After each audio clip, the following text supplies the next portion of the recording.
Uncharmed by Lucy Jane Wood. Read by Evie Hargreaves. To the daughters who fix it all for everyone, you deserve the same magic that you give to others. Author's note. The events of Uncharmed take place prior to Belle's adventures in Rewitched, but both are standalone stories set in the Selkouth world. Chapter 1. Sugar and Sorcery. The promise and power of a little treat is perhaps the most magical concept that a mind can manifest. The potency that it holds, hovering just beyond arm's reach, is a gift that can lead to wonderful things. It is well-intentioned trickery and silent prayer. It is a mug of warm, silken coffee, clutched between chilled hands, in exchange for waking up before the morning sun. The bright splashed palette of supermarket flowers for completing a tick list, the wrapper crinkling against a net of oranges, a squashed loaf of bread, or the promise to oneself that a precious half-hour will be reserved amidst the madness for peace and rest, reading and escape. Everything else forbidden to interrupt while feet are tucked underneath legs and a blanket keeps the world away. A little treat can change it all. Each small, bargaining vow holds equally compelling magic, but most folk would probably agree that their favourite treat is a sweet one, and the best of those could always be found at Celestial Bakehouse. Everyone who knew the bakery would bribe themselves with a trip. If only they could get through their pile of work, their demanding day to day.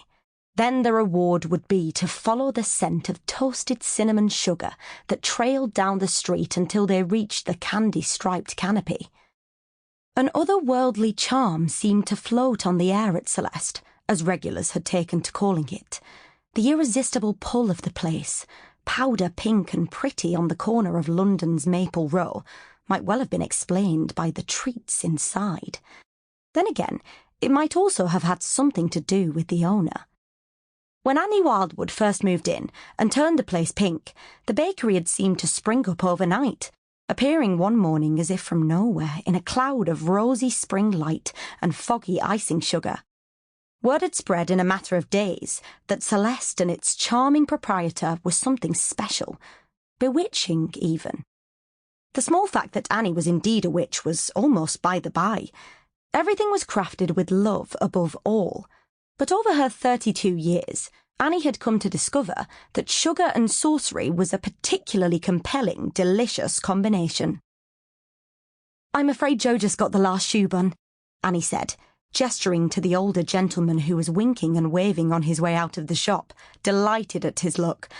"But there's one caramel eclair left with your name on it, Olive." "That'll do me, duck," Olive said, tired eyes crinkling. The lady, her sandy hair tumbling out of a hasty bun, turned to the line of customers waiting behind her, beaming smugly for beating them to it. Not that they had much to worry about. Celeste had a habit of presenting its visitors with the very last one of their favourites at just the right time. Spotting her moment while Olive was fumbling in her purse, Annie fluttered her fingers in the direction of the last eclair, the white chocolate toppings shining like marble.